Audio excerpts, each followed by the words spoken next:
जय हिंद, नमस्कार। सैनिक समाचार इंडिया में आप सभी का एक बार फिर स्वागत है।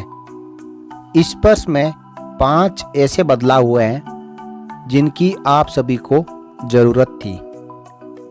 ये बदलाव इस समय पर किए गए हैं जब इस वर्ष अपने काम में और अपनी सुविधाओं के ऊपर खरा नहीं उतर रहा था।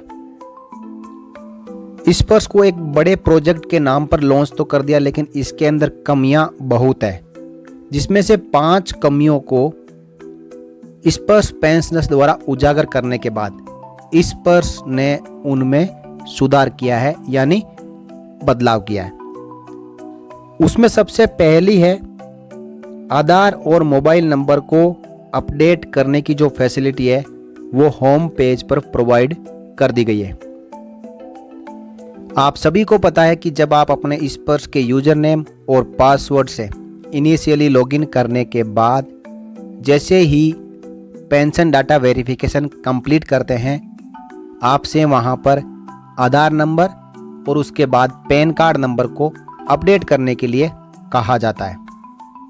यदि आपका आधार डेमोग्राफिक वैलिडेशन सही है तो आपका आधार नंबर अपडेट हो जाता है और उसके बाद आप पैन कार्ड को भी अपडेट कर लेते हैं। ये सुविधा इस वर्ष में लॉगिन करते ही आपको अपडेट पर्सनल डिटेल में होम पेज पर ही मिल जाती है। अब बात करते हैं दूसरे सुधार की।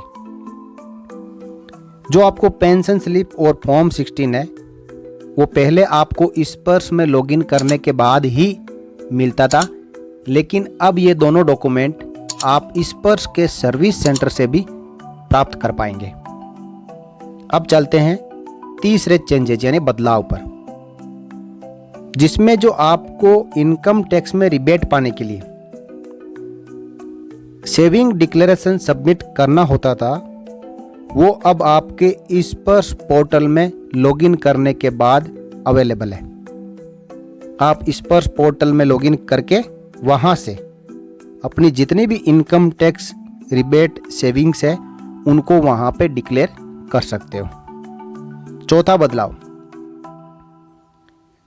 जिन जिन इस वर्ष पेंशनर्स को PCDA से यूजर नेम और पासवर्ड आ चुका है और यदि वो यूजर नेम और पासवर्ड आने के बावजूद इस वर्ष में लॉगिन नहीं करते हैं तो इस वर्ष उनको हर हफ्ते यूजर नेम और पासवर्ड को दोबारा से भेजता है, यानी रिमाइंड करवाता है कि आप इस वर्ष में लॉगिन करके PDV कंप्लीट करके और अपना आधार और पैन कार्ड को अपडेट कर लें, ताकि पेंशन पर 20% TDS ना कटे और आपका लाइफ सर्टिफिकेट सही तरीके से सबमिट हो सके।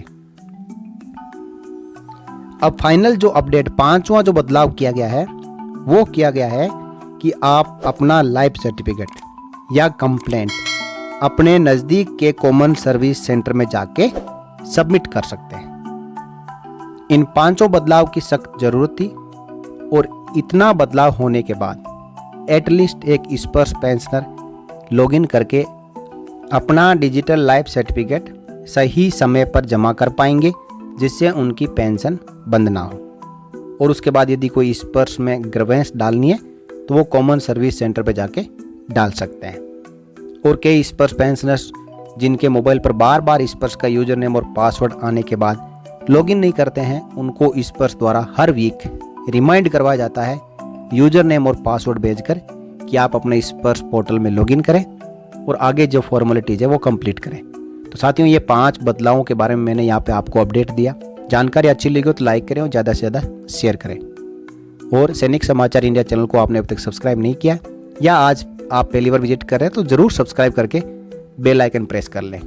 जय हिंद, जय भारत, वंदे मातरम साथियों।